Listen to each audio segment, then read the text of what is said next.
arogan, calon yang suka marah-marah, itu nggak mau, rakyat nggak mau seperti itu. Apalagi ibu sebagai petahana, ya, ibu sebagai petahana, terus ibu marah-marah kepada rakyat. Hola netizen yang tercinta, calon Bupati Indramayu Nina Agustina ngamuk kepada salah seorang warganya karena merasa iring-iringannya diadang warga. Nina Agustina sampai mengancam mempolisikan warga tersebut, bahkan sampai membawa-bawa nama ayahnya Dai Bahtiar, mantan Kapolri. Video marah-marahnya Nina Agustina tersebar di media sosial dan menjadi sorotan publik beberapa hari terakhir. Insiden marah-marah Nina Agustina diketahui terjadi di Kecamatan Sukra, Indramayu saat Nina melakukan safari politik. Nina Agustina adalah calon Bupati Indramayu nomor urut 3 dan juga merupakan calon petahana yang sudah menjabat sejak 2021. Dalam aksi marah-marahnya, dia juga membawa nama Luki Hakim, mantan wakilnya yang sekarang jadi kompetitornya di Pilkada Indramayu 2024. Dalam video yang beredar, Nina menganggap warga yang mencegatnya adalah pendukung lawan politiknya, calon Bupati Indramayu nomor urut 2 Luki Hakim. Saya anaknya Dai Bahtiar. Betul, saya tahu, Pak. Saya pendukung ibu pertama, yang pertama pendukung. Kenapa kamu mencegat saya ke sini? Bukan menjegat, siapa yang menjegat? Enggak ada. Semuanya tadi Ini apa? dua-dua begini ngapain? Bukannya itu, Bu. Hah? Saya yang terangkan. Ngapain? Saya tanya. Gak apa-apa, biar saya. Enggak, mabuk. Biarin aja. Saya minta ditangkap malam ini. Saya tungguin semuanya. Sudah ini urusan saya. Siap. Siap semuanya. Siap. Udah tahan dulu itu, jauh keluar dulu.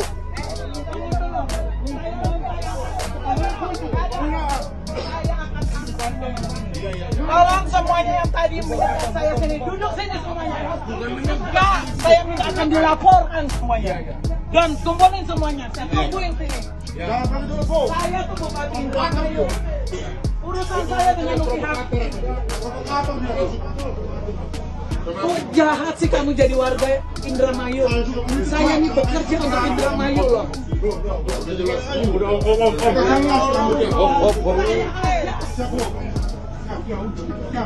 Udah lanjutkan ayo Pak. Saya ini warga Indramayu loh. Saya pimpin Indramayu dengan baik. Gak usah dicegat-cegat, saya berani kok. Coba Dot, siapa yang di sini?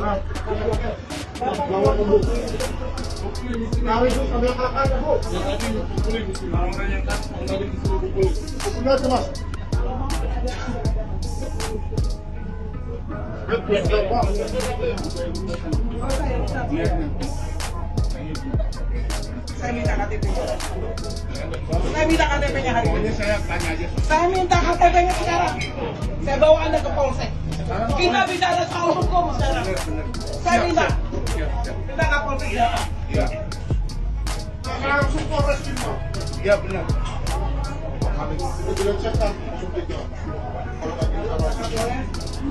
Ini orang-orang dalam kelasnya emang udah keterlaluan. Saya diam.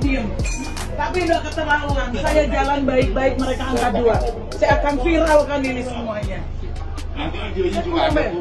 Videonya juga Don, ini daerah mana ini? Sukra. Ya, saya serok tadi ke.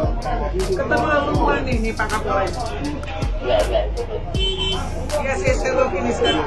Udah, Bu. Ya, bentar ya. Ya ada. Saya Bilang, tunggu di sini bapaknya. Tunggu sini.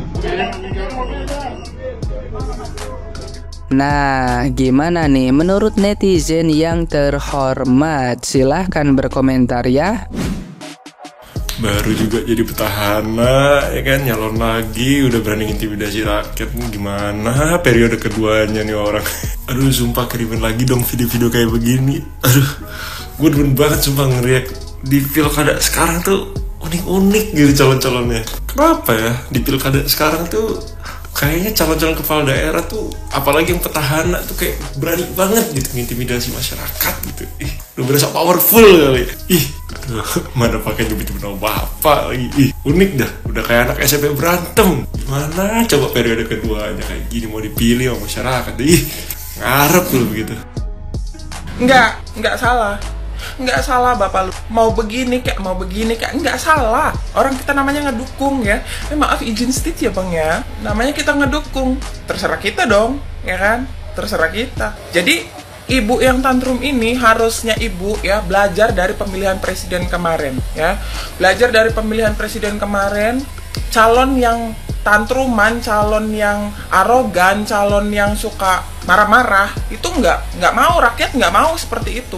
Apalagi ibu sebagai petahana ya, ibu sebagai petahana terus ibu marah-marah kepada rakyat ibu sendiri. Ini masih rakyat ibu sendiri loh, ibu udah marah-marah seperti itu. Ibu bilang dijegal, dihalang-halangi di situ. Emang ada nggak videonya dijegal, dihalang-halangi di situ? Masyarakat pun nggak bakalan berani menjegal, menghalang-halangi ibu karena ibu di situ sebagai Bupati Indramayu. Nggak mungkin dihalang-halangi, nggak ada yang berani. Rakyat cuma begini-begini doang, bu, nggak nyolok mata ibu, enggak. Begini-begini doang, emang salah kagak? Kata Pak Luki Hakim juga, emang salah kagak? Kagak salah, bener itu. Orang kita ngedukung Pak Luki Hakim, harusnya ibu itu jangan tantrum. Harusnya ibu turun ya, turun terus baik-baik ngomong sama masyarakat. Iya, halo masyarakat saya, halo, terima kasih ya kemarin sudah mendukung saya sehingga saya sudah jadi. Dan ada keluhan apa nih masyarakat saya nih? Ada keluhan apa selama saya menjabat ya? Ada kekurangan apa selama saya menjabat? Terus ada hal positif apa yang kalian dapatkan selama saya menjabat? Tanyakan. Itu masih masyarakat ibu, itu masih rakyat ibu, karena ibu di situ itu sebagai bupati, bukannya turun malah marah-marah, bukannya turun malah ngebentak-bentak rakyat ibu, bukannya turun malah tantrum di situ, malah bilang kamu tahu nggak saya ini anaknya siapa. Jadi seolah-olah bapak ibu itu, bapaknya ibu, maksudnya bapaknya ibu itu punya power, bisa mengintimidasi rakyatnya ibu, begitu bu ya. Jadi blunder sendiri bu. Jadi tadinya rakyat yang mau milih ibu lagi bakal berpikir lagi, oh ternyata bupati kita selama ini seperti ini watak aslinya, begitu ya bu ya. Jadi kalaupun misalkan ada yang begini, ada yang begini, ya udah biarin aja. Bila perlu ibu turun. Gimana nih masyarakat saya? Karena ibu masih menjabat sebagai Bupati Indramayu. Sudah begitu saja. Saya juga by the way orang Indramayu ya. Saya juga punya hak pilih untuk memilih siapa. Apakah memilih Pak Luki Hakim atau memilih ibu, ya begitu. Jadi ibu bersikaplah seperti pemimpin yang mengayomi rakyatnya gitu loh. Blunder banget ibu, sumpah ini blunder banget ya. Jadi yang lagi viral itu Bupati Indramayu, ya kan? Ini menurut gue ada 3 hal yang ingin gue sampaikan di video ini. Yang pertama itu anti demokrasi atau membungkam demokrasi. Yang kedua playing victim. Yang ketiga penyalahgunaan kekuasaan. Kita bahas yang playing victim pertama. Dia udah bikin klarifikasi terbaru, Bupati udah bikin klarifikasi terbaru kalau misalkan dia itu dihadang. Jadi ada orang ke tengah jalan. Dia juga sempat bilang kan, kalau misalkan ketabrak gimana? Nanti saya didiskualifikasi. Nah itu yang diucapkan di klarifikasi. Tapi faktanya kalau kita lihat videonya, nggak ada orang yang hadang. Nggak ada orang yang hadang sama sekali, nggak ada. Dan yang kedua nih ya, kenapa gue bisa bilang playing victim? Karena selama video viral itu, dia nggak ada nyebutin bilang kayak gini, kamu kenapa ke tengah jalan? Kalau ketabrak gimana? Itu nggak ada. Ya kan nggak ada kata itu atau sejenisnya kata itu nggak ada. Yang ada, dia hanya kata-kata yang menjegal, dijegal, dan dijegal. Itu kata-kata yang keluar. Yang kedua, anti demokrasi atau membungkam demokrasi, ya kan. Jadi dia tuh sempet ada videonya, ya kan. Kamu kenapa ngejegal? Bupatinya bilang itu, kamu kenapa ngejegal? Terus warganya ngejawab, saya tidak ngejegal bu, saya tidak ngejegal. Terus bupatinya jawab lagi, terus kamu kenapa dua? Nah itu yang pertama. Yang kedua, kenapa bilang anti demokrasi atau membungkam demokrasi? Ada dia nelpon, gue nggak tahu ya, Kapolri, Polres atau siapa, intinya polisi. Dia nelpon minta KTP dan suruh nangkep orang ini. Terus nelpon, ini saya lagi berurusan sama orang Luki Hakim, ya kan, saya lagi jalan baik-baik, dia dua tuh. Terus yang terakhir, penyalahgunaan kekuasaan. Dia ada nyebut, ini tanah siapa? Warganya bilang, tanah ibu. Terus juga bupatinya bilang, kamu itu warga saya. Itu yang pertama. Terus yang kedua juga penyalahgunaan kekuasaan. Ada sempat bilang juga dia, saya ini masih bupati loh. Terus terakhir dia juga sempat nelpon polisi segala macam suruh nangkap orang itu. Itu kan sebenarnya penyalahgunaan kekuasaan ya. Itu yang poin yang terakhir ya kan. Ini gue nyampein ini sebenarnya karena gue bukan orang Indramayu, jadinya sebenarnya aman ya kan. Coba kalau gue orang Indramayu, percaya deh, sore atau malam atau besok kayaknya gue ini langsung diciduk gue. Makanya untungnya gue orang luar, jadi ya nggak tahu ya bakal diciduk apa enggak. Oke, thank you, skip.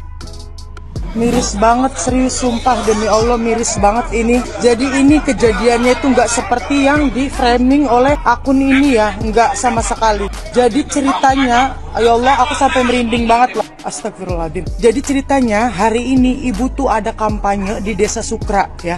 Di Desa Sukra tiba-tiba itu dihadang oleh paslon sebelah sambil ngegebrak-gebrak mobil. Mereka bertiga itu lari dan masyarakat setempat jadi ribut. Astagfirullahaladzim, ini ya Allah, ayo dong buat masyarakat Indramayu, kita cerdas, kita berdemokrasi dengan riang gembira, berdemokrasi dengan damai. Di kabupaten-kabupaten lain juga sama, mereka lagi berdemokrasi tadi, tapi tidak seperti ini gitu loh, yang diadu domba sedemikian parahnya. Masya Allah, ini kejadiannya nggak kayak gini, nggak, kejadiannya seperti itu teman-teman ya. Tolong buka mata hati kalian. Selama ini tidak pernah ada keributan di Indramayu. Setelah orang ini datang di Indramayu, itu udah astagfirullahaladzim. Ya Allah, ya Allah, ya Allah, astagfirullah. Aku sampai merinding loh. Ini akibat kampanye sing buruk jari kita mah. Kampanye sing sering blesak-blesak kena paslon sejen, menghasut masyarakat, ujaran kebencian. Dan ini emang kayak nen ki masyarakatnya karena dibomboni, otaknya dibomboni karo kampanye-kampanye sing aduh. Astagfirullahaladzim. Ingat teman-teman, Ibu Nina tidak seperti yang diceritakan oleh akun fake ya. Terutama untuk para relawan Nina Tobroni, jangan pernah terpancing. Ingat, kita harus berkampanye dengan damai. Ciptakan Indramayu dengan damai dan indah. Jangan pernah terpancing oleh provokator-provokator yang sudah memframing bahwa Ibu Nina itu jelek. Ayo buat semua masyarakat Indramayu ya, mari kita ciptakan Indramayu dengan damai ya. Biarkan rakyat cerdas yang menilai ini semua.